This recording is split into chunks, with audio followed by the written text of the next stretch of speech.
In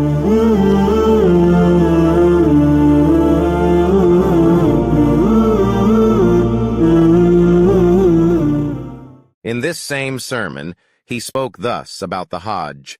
Allah has made obligatory upon you the pilgrimage, Hajj, to his sacred house, which is the turning point for the people who go to it as beasts or pigeons go towards spring water. Allah, the most glorified one, made it a sign of their supplication before his greatness and their acknowledgement of his dignity. He selected from among his creation those who, on listening to his call, responded to it and testified to his word. They stood in the status of his prophets and resembled his angels who surround the divine throne, securing all the benefits of performing his worship and hastening towards his promised forgiveness. Allah, the most glorified one, made it, his sacred house, an emblem for Islam and an object of respect for those who turn to it. He made obligatory its pilgrimage and laid down its claim for which he held you responsible to discharge it. Thus, Allah, the most glorified one, said, Allah, purely, for Allah, is incumbent upon mankind, the pilgrimage to the house, for those who can afford to journey thither. And whoever denies, then verily Allah is self-sufficiently independent of the worlds. Holy Quran 3:96. The foremost in religion, din, is his knowledge. The literal meaning of din is obedience, and its popular sense is a code.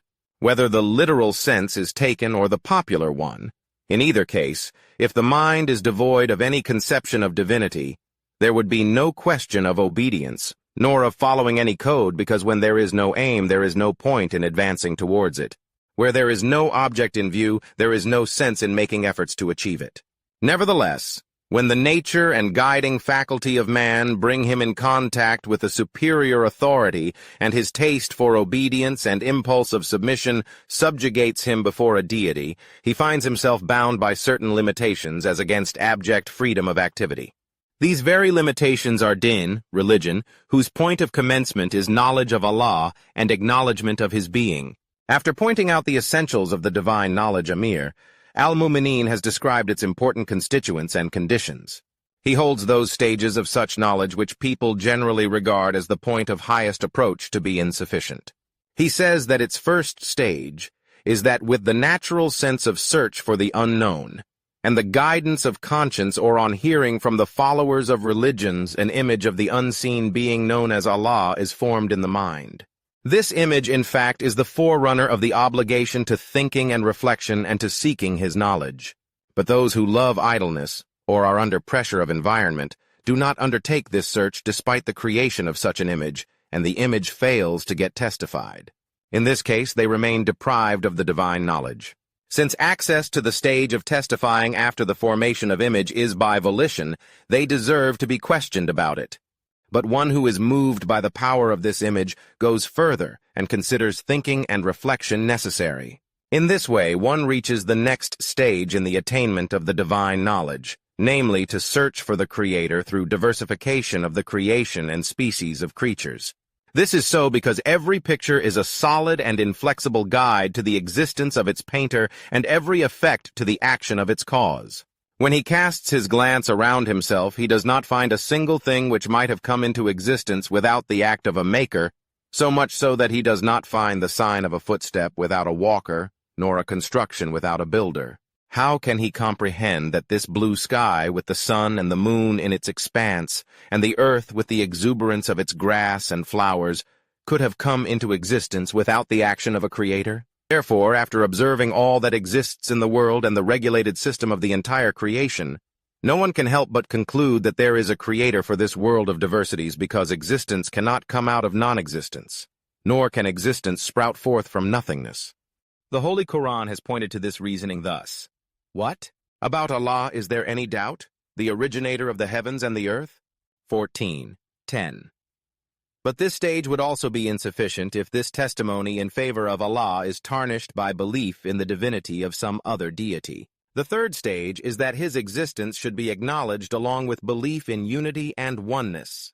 Without this, the testimony to Allah's existence cannot be complete, because if more gods are believed in, he would not be one, whereas it is necessary that he should be one. The reason is that in case of more than one God, the question would arise whether one of them created all this creation or all of them together. If one of them created it, there should be some difference to distinguish him. Otherwise, he would be accorded preferential status without reason, which is unacceptable to the mind. If all have created it collectively, then the status has only two forms.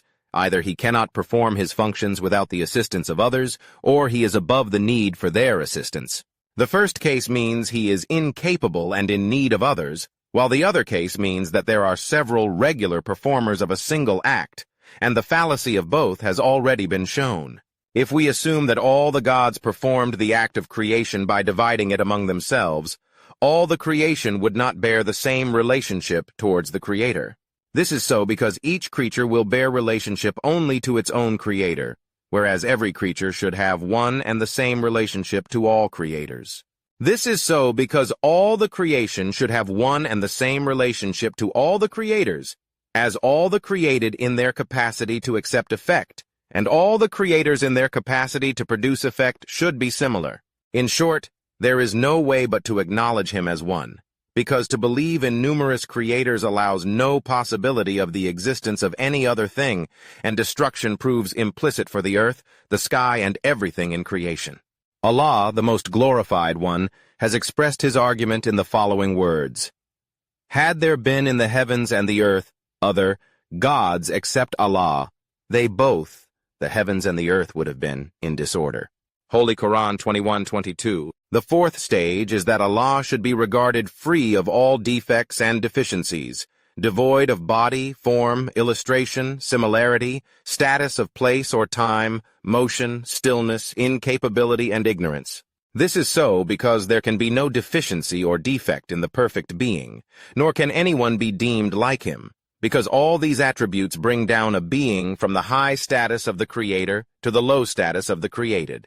That is why, along with unity, Allah has held purity from deficiency of equal importance. Say, He Allah is one alone, Allah, the needless. He begets not, nor is He begotten, and there is none like unto Him.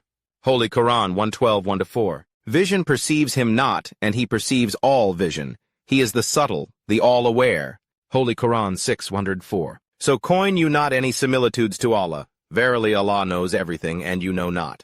Holy Quran 16:74. Nothing whatsoever like the like of Him, and He alone is the all-hearing and the all-seeing. Holy Quran 40:11. The fifth stage of completing his knowledge is that attributes should not be put on him from outside, lest there be duality in his oneness. Deviating from its proper connotation, unity may fall into the labyrinth of 1 in 3 and 3 in 1, because his being is not a combination of essence and form, so that attributes may cling to him like the smell of the flowers or brightness in the stars. Rather, he is the fountainhead of all attributes and needs, no medium for manifestation of his perfect attributes. If he is named omniscient, it is because the signs of his knowledge are manifest. If he is called omnipotent, it is because every particle points to his omnipotence and activity. If the power to listen or to see is attributed to him, it is because the cohesion of the entire creation and its administration cannot be done without hearing or seeing. But the existence of these attributes in him cannot be held in the same way as in the creation. He should be capable to know only after he acquires knowledge, or he should be powerful and strong only after energy runs into his limbs, because taking attributes as separate from his being would connote duality, and where there is duality, unity disappears. That is how Amir al-Mu'mineen has rejected the idea of attributes being in addition to his being, presented unity in its true significance, and did not allow unity to be tainted with stains of multiplicity. This does not mean that adjectives cannot at all be attributed to him. This would be giving support to those who are groping in the dark abyss of negativism. Although every nook and corner in the entire existence is brimming with his attributes, and every particle of creation stands witness that he has knowledge, he is powerful, he hears, and he sees. He nurtures under his care and allows growth under his mercy.